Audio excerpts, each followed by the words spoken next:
আমরা গত 6 দিন যাবত আন্দোলন করতেছি, সেক্ষেত্রে সরকারের সর্বোচ্চ পর্যায়ে জানানোর চেষ্টা করছি, কিন্তু সরকার আমাদের কোনো কথা কর্ণপাত করে নেই। বস্ত্র মন্ত্রণালয় আমাদের দাবিকে বিদ্যাঙ্গুলি দেখায় তারা তাদের মতো একটা বেশ কিছু নোটিশ দিচ্ছে, যা আমরা বিনামূল্যে প্রত্যাখ্যান করছি। তো আজকে আমরা 7ম দিনের মতো শাটডাউনের পাশাপাশি বিক্ষোভ কর্মসূচি করে আমরা ডিসি অফিসে আসছি। ডিসি স্যারকে আমরা স্মারকলিপি প্রদান করবো এবং আমরা এখান থেকে কঠোর কর্মসূচির ঘোষণা দিতে পারি। বান্ডেল থাকলে প্রতি সেনমানিতে টাকা বাঁচবে। বিকাশ সেনমানি বান্ডেল কিনে জিতুন প্রতি লেনদেনে। আমাদের আজকে যে দাবিগুলো বস্ত্র মন্ত্রণালয় আমাদের সাথে, আমরা প্রতিবারই তাদের কাছে দাবি দিয়ে গেছি।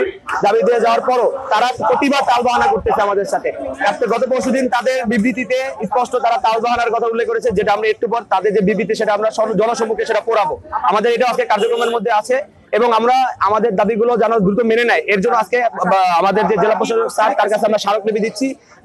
বস্ত্র মন্ত্রণালয় বরাবর আমাদের সচিব বরাবর স্মারকলিপি দিচ্ছে এবং আমরা কঠোর কর্মসূচি, এর থেকেও আরো কঠোর কর্মসূচি, বস্ত্র মন্ত্রণালয় ঘেরাওয়ের মতো কর্মসূচি আমরা আলটিমেটাম আজকে দিয়ে যাবো।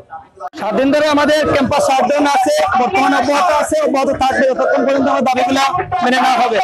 আর আজকে আমাদের কর্মসূচি হচ্ছে কি, আমরা ডিজি বরাবর আমরা স্মারকলিপি দিতে আসছি আমাদের 7 দফা।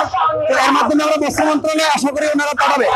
আর যদি এটা আমরা সঠিক বাস্তবায়ন না পাই, তাহলে আমরা আমাদের বিভিন্ন ক্যাম্পাস থেকে বস্ত্র মন্ত্রণালয় ঘেরাও কর্মসূচি নিতে বাধ্য হব।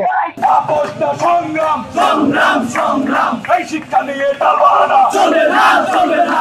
শিক্ষা নিয়ে টালবাহানা চলবে না, চলবে না। টেক্সটাইল নিয়ে টালবাহানা চলবে না, চলবে না। টেক্সটাইল নিয়ে টালবাহানা চলবে না, চলবে না। এই মুহূর্তে প্রয়োজন